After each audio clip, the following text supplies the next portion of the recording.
So, news has come out about Manchester United being in contact with Atletico about signing Joao Felix on loan. What is the latest on that? Taremi's agent at Old Trafford, was it at Old Trafford or was he not at Old Trafford? He said he was, but sources are denying it. What is this something to do with Taremi to United? But of course, what's going on with Onana? It's meant to be a done deal by Friday. Why is it being stalled? Ten Hag starts to speak out about transfers, hinting he wants it done, speaks on the Onana situation. Why are United taking their time with the Onana situation? Will it be done today?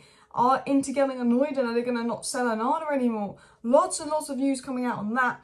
And then at the end of today's video, we will be talking about 5 things we learned from Manchester United 2 Leeds 0. 5 things we learned from that, as well as reports about Elanga leading for 8 to 10 million, which I think we can get a lot more for him, especially considering Man City are selling players that have never even played Premier League or Championship football for like 15 million. Classic United. But let's get into Joao Felix news, then the Onana news, then the Elanga news, then we're going to get into 5 things we learned at the end of the video from the pre-season game. So, it was said on Joao Felix, new, Manchester United have made contact about the possibility of signing Joao Felix. The player is seduced by the idea of staying in England and will leave Atletico, likely on loan. So, another loan move is on the cards for Joao Felix. Now, he's a versatile forward, yes. And I think, if we've got Højlund in and we don't have the budget to sign another attacker, Felix on loan could be the best option. Yes. Do I think he's a good player? Yes. Why am I sceptical about this? One, I don't know if we will get Felix on loan, but I think he'd want to come to United. And I do think Ten Hag will get the best out of him. I don't think Chelsea was the right move for him. But I saw a couple of people saying it and they make a good point. Where is Joao Felix's best position? Operating on the left half space. Who else operates well there? Mount, Bruno, Rashford. We've already got a lot of players that can do that. And we're looking for, I guess Ten Hag wants someone to play on the left wing while Rashford plays striker, which can be Felix. And then I guess he can also play centre forward, but he's not a goal scorer. And we're going to talk about this later in the video. I think I would take Felix on loan 100%, because I think that's what all the budget will allow on top of Højlund. And I do think because of Højlund's lack of experience, we'll need someone else there. But the one thing I am sceptical with Joao Felix is he doesn't score a lot of goals. Yes, Atletico and yes, Chelsea, I don't think were the right moves of clubs for him. But we want a number 9 that can score goals. He's not that kind of player. He's more of a, I can't explain it, but he's not a goal-scoring number 9. Doesn't make those kind of runs in behind that potentially United could utilise. But it definitely, for like bench depth and other options, it definitely be a good move. Can play on the left and then Rashford could also play striker with Højlund. The only thing that puts me off Joao Felix is I do think we need someone that's going to score goals, and that's not what he guarantees. But I think Joao Felix is a very good player. I think if there's a player in there, Ten Hag will get the best out of him. But someone said to me earlier, Jadon Sancho went and proved himself in the Bundesliga that he could put up these numbers. Joao Felix had one good season in the Portuguese league, Leonos. Went to Atletico Madrid, it's not been great. Went to Chelsea, it's not been great. Someone said Joao Felix has not proved himself. And I think they've got a point. I think Joao Felix is carrying this overrated thing now. And I'm not going to say, obviously I want Joao Felix at United, but I do think he's becoming overrated. What's he really done in the last 3 years? You see glimpses of what he can do. Obviously, he was fantastic at Benfica. But yeah, I don't think Joao Felix moves me a lot. But realistically, Joao Felix on loan, with our budget, probably is the best thing we can do. There was also reports that we were looking at Taremi. And Taremi's agent posted a picture of Man United on his Instagram and tagged, Carrington. Tagged Carrington. So a lot of people going, wait, Taremi's agent's at Carrington? Is United making a move for Taremi? And then United sources come out and said, no, this is just a complete lie. He wasn't at Carrington. He wasn't making a move for Taremi. So maybe Taremi's wanting a move elsewhere and they're trying to pretend that he's moving to United. I think Taremi's agent is just going to pretend he's moving to United to get him a move elsewhere, get him better wages, get him a better deal, get a move to hurry along. I think that's sort of the situation going on with Taremi.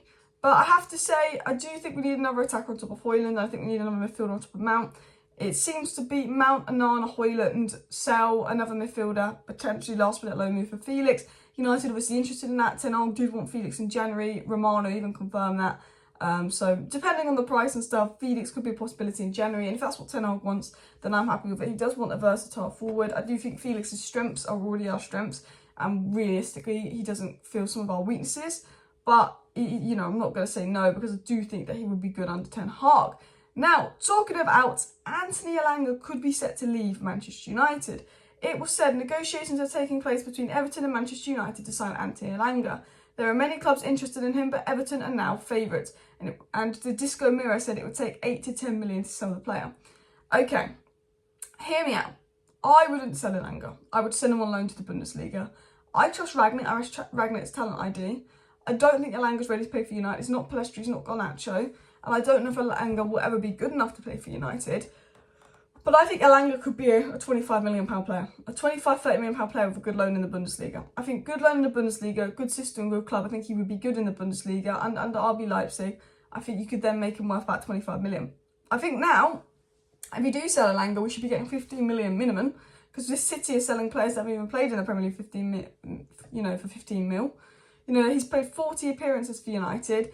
Yes, he's not great, and yes, he's not like, oh, he doesn't have that what Greenwood had when he came through, and he doesn't have what Garnacho had when he came through. But 100% watching Elanga in the youth, watching why Ragnick likes him so much, I think Elanga will be a good Premier League level player in the future. And we don't need him at United next season. He's not going to play.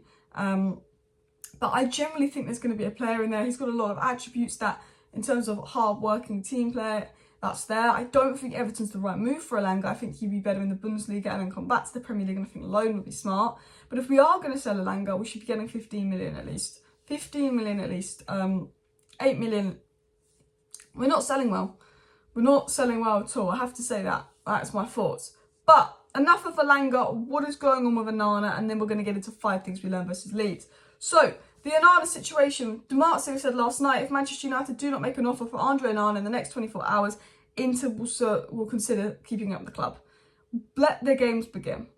The Onana deal, I'm confident will happen, but Inter's starting to put things out like, we will keep him at the club. If you don't put your bid in the next 24 hours, we're fed up. So, what are United going to do? Well, reportedly, there are decisive hours in negotiations between United and Inter for Onana. Man United should submit their offer to Inter, which is close to 60 million euros, including bonuses. So it's been said that United should submit their offer. I think United will submit an offer to Dale tomorrow. I think we will get here we go to Dale tomorrow. If we don't, it's not acceptable from United, because Ten Hag's made it very clear he wants Onana for the pre-season tour deadline, and we've had enough time to do this. We've been in advanced negotiations for weeks. Let's see. Now, Ten Hag was asked about Onana and the goalkeeping situation, and this is what he had to say. He said on whether Dean Henderson is a real option if a move for Onana does not materialise, and he said, yes, of course, I followed him the whole season. And then when he spoke about Onana and signing players, he said, of course, it's important to sign Onana quickly. Goalkeeper is a key position, but I'm happy with the players we have now. And that's what all he can say, really. At the end of the day, Dean Henderson and Kovar, if something went wrong, is not the end of the world, but it's, you know, we're Man United. We should be doing this deal.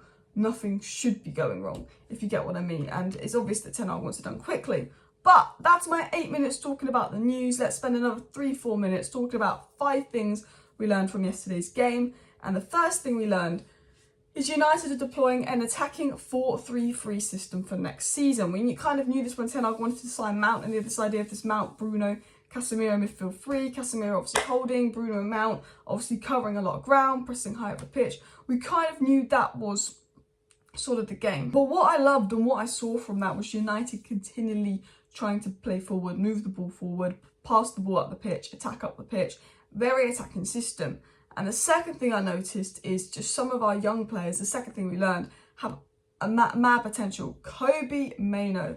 The standout player for me in that first half was Kobbie Mainoo. He's 18 years of age, physically did not look out of place in the Leeds midfield. I think he's a number 8. He was playing as a number 6, and he played as a number 6 so well that it allowed Hannibal and Mount all this freedom to attack up the pitch. You have the space, utilise the ball. So Hannibal was really good.